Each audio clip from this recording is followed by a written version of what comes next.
मित्रों, जैसा हमको पता है कि पीछे 31 जुलाई को बहुत ही एक दुर्भाग्यपूर्ण घटना यहाँ हुई, जिसको कोई भी अच्छा नहीं मानता। सब लोगों ने उसकी निंदा की है, नहीं होनी चाहिए थी। लेकिन जब कभी ऐसी घटना हो जाती है तो उसके बाद माहौल को कैसे ठीक किया जाए, कैसे शांति का माहौल बने, उसके लिए सब प्रयत्न किए जाते हैं। और उसी के ठीक करने की दिशा में आज का मैंने एक प्रोग्राम ये 2 दिन का रखा है, आज का और कल का नू का। क्योंकि सारी स्थितियों को तो हम दूर बैठे भी जानकारी मिलती है क्या है क्या नहीं है, लेकिन हमारा यही है कि पहले स्थितियां ठीक हो जाएं, तभी उस प्रकार के माहौल में किसी ऐसे व्यक्ति को जाना चाहिए जिससे उस माहौल को और ठीक किया जा सके। ऐसी कोई घटना समय से पहले अगर करें कि माहौल को ठीक करने के बजाय वो खराब होने की गुंजाइश हो, वो नहीं करनी चाहिए। आपको ध्यान में होगा कि जिस दिन ये घटना हुई और उसके कुछ दिन बाद विपक्षी दलों ने एक होड़ सी लग गई कि चलो नू चलो, चलो नू चलो। जैसे तवा गर्म होता है ना, उस पर रोटियां सेकने के लिए सब चल पड़ते हैं। और हमने उस समय उनसे भी निवेदन किया कि ये अवसर ठीक नहीं है। वहां के स्थानीय लोगों के ऊपर हम छोड़ते हैं, एडमिनिस्ट्रेशन के नाते से सब माहौल को ठीक करने के लिए लगे हैं। ठीक उचित समय पर ही वहां जाना चाहिए। फिर भी कुछ लोगों ने जिद की। हमने उनको रेस्ट हाउस तक, सर्किट हाउस तक जाने के लिए कहा कि वहां जानकारी लेके आ जाए, लोगों से मिल लें। लेकिन आखिर इतनी जल्दी आने की जो होड़ लगाते हैं, उसके पीछे निश्चित रूप से राजनीतिक मंशा होती है। आज मैं पूछता हूं कि इस समय जब आना चाहिए तब कोई क्यों नहीं आता? बैठ के बातचीत करने का माहौल तो आज है। ये घटना घटी है, गलत है, दुर्भाग्यपूर्ण है, निंदनीय है। आगे माहौल को ठीक रखें, समाज में भाईचारा बना रहे, प्रेम प्यार बना रहे। आज हमने अलग अलग संगठनों के नाते भी यहाँ कुछ लोगों से बातचीत की है। एक पीस कमेटी जिसके अंदर दोनों वर्गों के लोग शामिल थे, सबने आपस में बातचीत करने के बाद और उस घटना की निंदा भी की है। आगे माहौल कैसे ठीक रखा जाए, उन सब बातों को भी विचार किया है। और मैं समझता हूँ कि ये एक घटना ऐसी हुई जो आगे ना हो कभी भी। इस प्रकार इस इलाके में एक दूसरे की भावनाओं की कदर करते हुए कैसे हम आगे बढ़ें।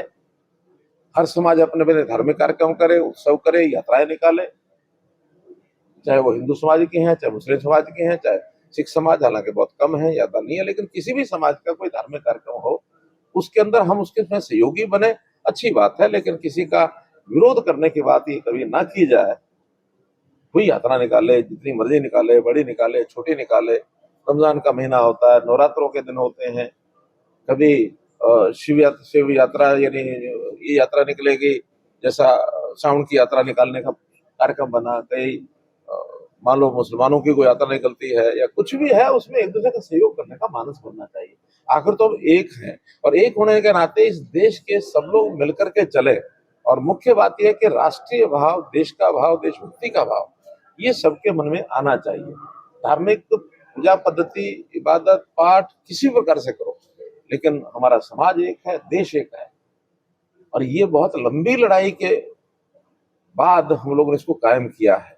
और आज तो हमारे नरेंद्र मोदी जी ने कितने ऐसे पग उठाए हैं सारे समाज को इकट्ठा रखने के लिए। वरना ये अलगाववादी दृष्टिकोण जम्मू कश्मीर में कैसा बना हुआ था?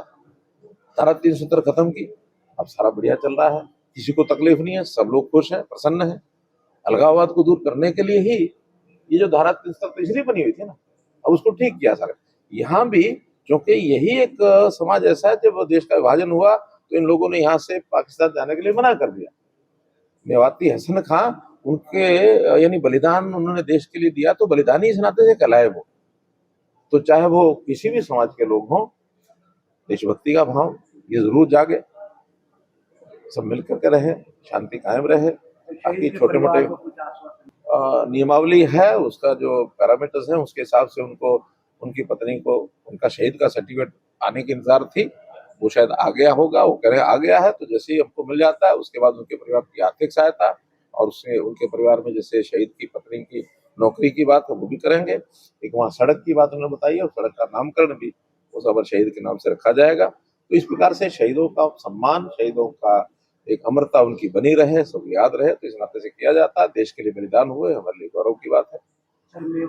के लिए हाँ, उसके लिए हमने पहले कहा था कि 100-100 क्यूसेक के 2 चैनल जो है उसके बनाए जाएंगे और वो केएमपी के साथ साथ उसका राइट ऑफ वे हमने छोड़ा हुआ है और बहुत जल्दी मुझे लगता है शायद एक का तो टेंडर भी हो गया होगा, और लेकिन क्या है कुछ हुआ उसका मेवात कैनाल का।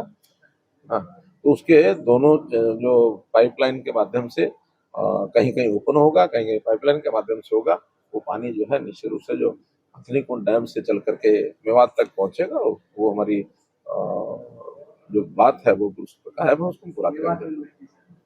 देखिए यूनिवर्सिटीज प्रदेश में बहुत हो गई हैं और आज यूनिवर्सिटीज अलग अलग जगह इस प्रकार के बहुत ज्यादा करने का इसलिए लाभ नहीं है कि आज प्राय जितने भी एजुकेशन इंस्टीट्यूशन हैं, नई पॉलिसी में उन सबको एक ऑटोनॉमस कैरेक्टर मिलने वाला है। इसलिए यूनिवर्सिटीज का भी, क्योंकि वो रेजिडेंशियल यूनिवर्सिटी होती हैं, उनका अपना एक सिस्टम होता है, तो गुड़गांव में भी यूनिवर्सिटीज हैं, आसपास भी यूनिवर्सिटीज हैं, और यहाँ की यूनिवर्सिटीज की अगर लगेगा कि बहुत ज्यादा आवश्यकता महसूस हुई तो कभी भी बनाई जा सकती है। लेकिन यहाँ मेडिकल कॉलेज है, यहाँ हमारा जो आयुर्वेद की पद्धति जो है, आयुष की पद्धति है, उसके भी कई संस्थान खुले हुए हैं। तो इस प्रकार से एजुकेशन में कमी नहीं है बहुत। देखिए प्रधानमंत्री जी से, राष्ट्रीय अध्यक्ष जी से अमूमन हम 2 महीने में, 1 डेढ़ महीने में, 2.5 महीने में मिलता रहता हूँ। आपस में जब बातचीत होती है तो आखिर उसमें हम अपने प्रदेश के विषय उनके सामने रखते हैं, हमारी कोई अपेक्षा होती है तो वो रखते हैं। बात ठीक है कि अब जैसे चुनाव चल रहे हैं, उसमें आसपास पड़ोस के प्रदेशों में चुनाव है, उसमें हमारी ड्यूटियां लगी हैं। हमारे प्रदेश के भी काफी लोग, हमारे विधायक वगैरह गए हुए हैं, हमारी भी ड्यूटी लगेगी। मैं मध्य प्रदेश में 2 दिन लगा के आया हूँ, तो राजस्थान में भी जैसे ड्यूटी लगी उसमें जाएंगे। और मुझे विश्वास है कि जो ये प्रदेश है, खास करके इसमें मध्य प्रदेश और राजस्थान और छत्तीसगढ़, भारतीय जनता पार्टी की सरकार इसमें बननी चाहिए। क्या आप लोगों ने बात रखी है, क्या है?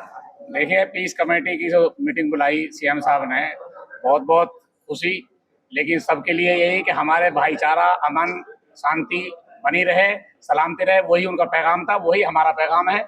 और हम ये चाहते हैं कि हिंदू मुस्लिम सिख ईसाई का यहाँ भाईचारा जो सदियों का था वो आज भी है और आगे भी रहेगा।